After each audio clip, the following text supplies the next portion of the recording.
Você já ouviu falar no trabalhador intermitente? Sabe como funciona esse tipo de contrato? Quais são os direitos desse trabalhador?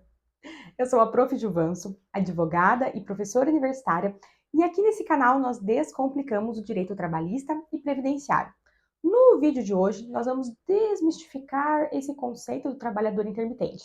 Então, se você quer entender tudo sobre esse assunto, fica até o final do vídeo, já curte, salva, dá like, enfim. Primeira coisa que nós temos que ter em mente quando nós falamos do trabalhador intermitente, do contrato de trabalho intermitente. Hoje, na Justiça do Trabalho, com a reforma trabalhista que aconteceu lá em 2017, nós temos 3 tipos de contratos de trabalho.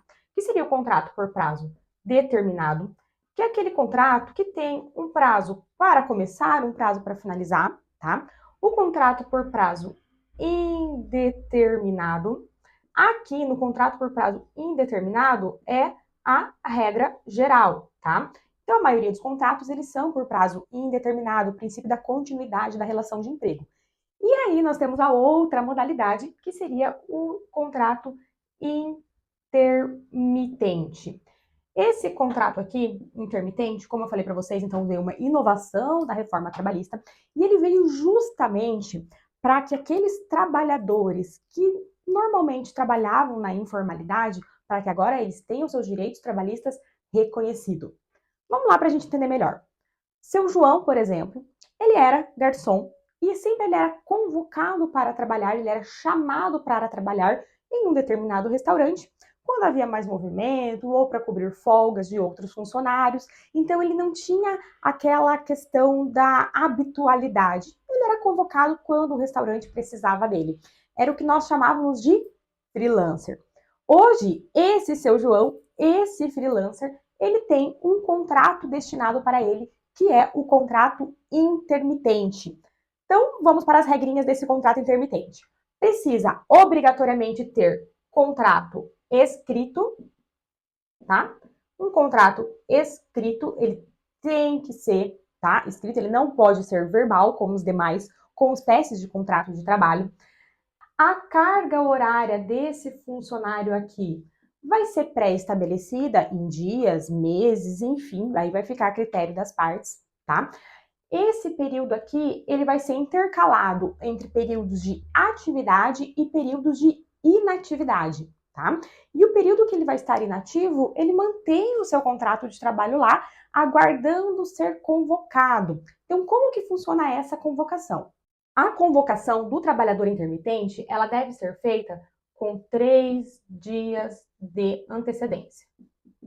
Vamos para o exemplo do caso do seu João, que eu falei ali antes. Então, vamos supor que o seu João, ele tem um contrato de trabalho intermitente com um restaurante X, tá? Que ele vai lá prestar serviços de garçom de maneira ali esporádica quando a empresa precisa dele. Ele mantém um contrato de trabalho ativo, ele tem uma relação de emprego com esse restaurante, mas ele tem períodos de inatividade. E aí a empresa percebe que naquele final de semana Y vai ter um evento e aí vai dar um maior movimento. O que ela faz? Com 3 dias de antecedência, ela vai lá e convoca o seu João para o trabalho. Seu João, você aceita? Formal, tá escrito. Seu João, você aceita vir trabalhar na data tal, o valor do salário vai ser tanto. Enfim, eles vão fazer essa comunicação prévia com 3 dias de antecedência. O funcionário, o trabalhador, o seu João, no caso, ele tem 24 horas para responder essa solicitação. Ele é obrigado a responder, a falar que ele vai, ele é obrigado a dizer que vai? Não, ele não é obrigado, porque ele pode ter outros contratos de trabalho ativo também e não poderia ir naquela data. A ausência de resposta também entende-se como recusa, tá? Então ele pode se recusar, como ele pode aceitar aí. Aceitando, vamos supor que seu João aceitou ir trabalhar nesse determinado final de semana como trabalhador intermitente, tá? Ele aceitou, mas ele não foi. E aí, o que acontece?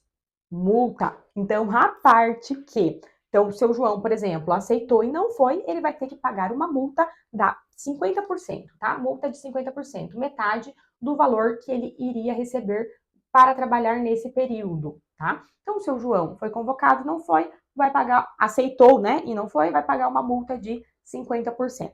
Da mesma maneira, se a empresa convocou o João, aceitou e aí a empresa cancelou depois, ela também vai ter que pagar uma multa de 50% para o seu João. E com relação ao pagamento, gente, remuneração, como que funciona?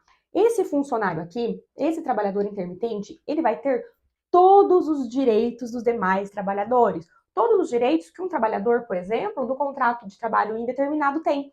Só que a forma de recebimento ela é diferente. Então vamos supor que no mês agora de março, tá? Seu João, ele trabalhou, vamos continuar no exemplo do seu João. Seu João, ele trabalhou 5 dias para a empresa. Então só foram 5 dias. Ele vai receber o salário referente a esses 5 dias e mais o proporcional de férias, de 13º, 1/3 de férias, FGTS, INSS, ele vai receber as contribuições previdenciárias também, só que tudo proporcional a esses 5 dias. E aí, mais uma informação importante. A empresa sempre, quando ela fizer o pagamento, ela vai ter que emitir um recibo de pagamento, tá? E esse recibo não pode vir somente o valor total. Tem que estar devidamente separado. Ó, o valor do salário, tanto. O valor do 13º proporcional, tanto. O valor das férias proporcionais, tanto. E assim, sucessivamente, todas as verbas descritas no recibo de salário.